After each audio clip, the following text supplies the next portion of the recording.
दहाय गोबां व्यक्तिफ्रा बुंनानै थांदों नाथाय बे नङा बे माब्लाबाबो जानो हाया जायनि जाहोनाव ब्रेन एथना बियो दिहुनदोंमोन फेसबुकखौ मोजांनि थाखाय वाट्सएपनि कम्पिउटार ब्रेन एथना दिहुनदोंमोन मोजां इउटिलाइज खालामनो थाखाय नाथाय जों बेनि गेजेरजों जों नुनो मोनदों बर' समाजाव भाइरेल जानानै गावनि जिबनखौ सुइसाइड खालामनानै लानो हानाय बे सुइसाइड खालामना लानाया बियो अल बड' स्टुडेन्ट इउनियननि एबा बर' समाजनि एबा बर' ससाइटिनि माबा मोनसे मुलाम्फा जानाय नामा ससियेल मिडियानि गेजेरजों भाइरेल जानानै गावनि जिबनखौ सुइसाइड खालामनाया बेबायदिनि गेजेरजों गोबां दिनै जोंनि बर' लाइमोनफ्रा फरायनायनि फारसे गोजानाव थालांनायखौ जोङो नुनो मोनो ससियेल मिडियानि गेजेरजों जोङो बबेबा जायगायाव हौवा हिनजाव गालायनानै फाथैलाइ बिसिनायनायफोरनि गेजेरजों आरो डाइभर्स जालायनायफोरखौहाय इउज खालामनाय एबा आगारनायफोरखौ जोङो नुनो मोनो बेफोरनि गेजेरजों बर' समाजा नेग्लेक्ट होनानै गुबुन हारिजों आसि थुथानायखौ जोङो नुनो मोनो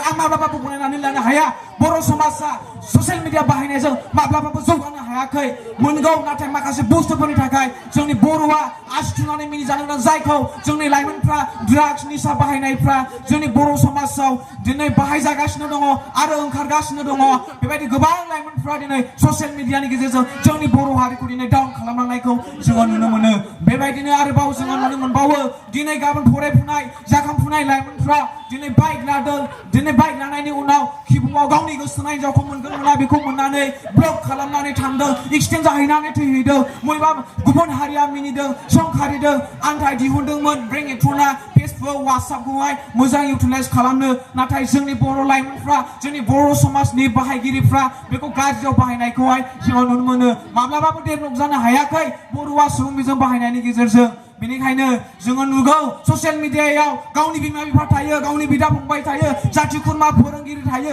ससाइटिनि लिडार थायो समाजनि बेबायदिनो माखासे मान होनो गोनां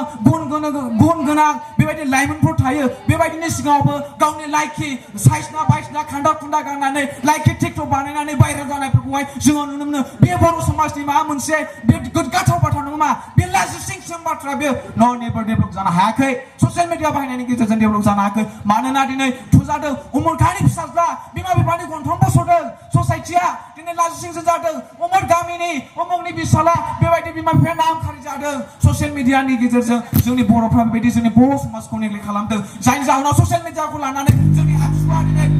खुंदों बे ससियेल मिडिया बाहायनाया मोजां नङा आबसुआ बेयो जुदि मोजां नंब्ला आबसुआ मोजांनि थाखाय मावदों अब्ला आबसुआ ससियेल मिडिया बाहायनाया मोजां इट्स भेरि गुड अब्ला बयबो बाहायगौमोन आंनि बुंनाया एसेनोसै आंनि सिमा दख'रानि सिङाव थानाय इउएन एकाडेमि आमेरिकानिफ्राय फैदों आं थाखो 10 फरायो आं दा बुंगोन फर्दा मोसानि जानानै सुबुं बिजों एबा ससियेल मिडिया बाहायनायनि गेजेरजों बर' समाजा जौगानो हादों बियो थार सुबुं बिजों एबा ससियेल मिडिया बाहायनायनि गेजेरजों दिनै बर' समाजा गोबां जौगानो हादों एसे बावैसो सिगां बुंलांदों बिथांमोना ससियेल मिडिया बाहायनायनि गेजेरजों बर' समाजा जौगानो हायाखै होननानै नाथाय बियो नंखाय बियो माब्लाबाबो जानो हाया ससियेल मिडिया बाहायनायनि गेजेरजों दिनै बर' समाजा गोबां जौगानो हानायखौ जोङो नुनो मोनो बिथांमोना बुंदों ससियेल मिडिया बाहायनानै गोबां मानसिफोरानो गावनि जिउखौ सुइसाइड खालामनो लादों नाथाय बियो माब्लाबाबो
नांखास लानायनि गेजेरजोंसो जोङो दिनै थाखोफोरखौ उथ्रिसार जानो हादों जुदि ससियेल मिडिया जोङो बाहायामोनब्ला अब्ला जोङो मा बे कर'ना भाइरास बोथोराव ओरैनोसो गोग्लैसोना थानांगौमोन एसेनोसै